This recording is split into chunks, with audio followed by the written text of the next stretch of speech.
আল্লাহ তাআলা যদি আপনার থেকে কিছু কেড়ে নেয়, বুঝে নেবেন সেটা আপনার জন্য ভালোর চাইতে ক্ষতির সম্ভাবনা বেশি বলে রব সেটা কেড়ে নিয়েছেন। রব দেখছে আমার বান্দা থেকে যদি এটা আমি কেড়ে নিই, সে কষ্ট পাবে 2 বছর, কিন্তু এটা যদি বান্দার কাছে থেকে যায় কষ্ট পাবে আজীবন।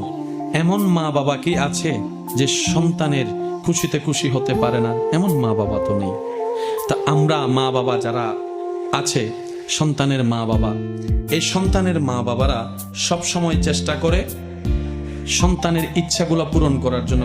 সন্তানের ইচ্ছা পূরণ করার চেষ্টা করে, স্বপ্ন পূরণ করার চেষ্টা করে।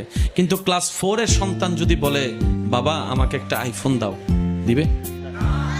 বলেন না দিবে? সামর্থ্য থাকার পরও দিবে? কেন? মা বাবার জ্ঞান বলছে এটা তার লাভের চাইতে রব্বুল আলামিন তার চাইতে বেশি ভালোবাসে। মা বাবা আমাকে যতটুকু আপনাকে যতটুকু ভালোবাসে, এই জিনিসটা আপনার আমার একটু বোঝা দরকার। রব সেটাই দেয়, সেটা বান্দার জন্য, যেটা বান্দার জন্য কল্যাণ। বান্দা চেয়ে নেওয়া আর রব খুশি হয়ে দেওয়ার মধ্যে আসমান জমিনের পার্থক্য আছে না নাই?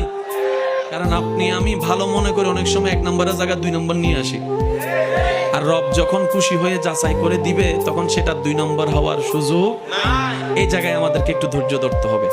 না পেয়ে হতাশাতা নয়, বরং না পাইলেও বলবেন আলহামদুলিল্লাহ, পাইলে বলবেন আলহামদুলিল্লাহ। দেখবেন আল্লাহ আপনার জন্য ভালো, যেটা সবচাইতে ভালো সেটাই আপনার জন্য এনে দিবেন। বলেন না সুবহানাল্লাহ।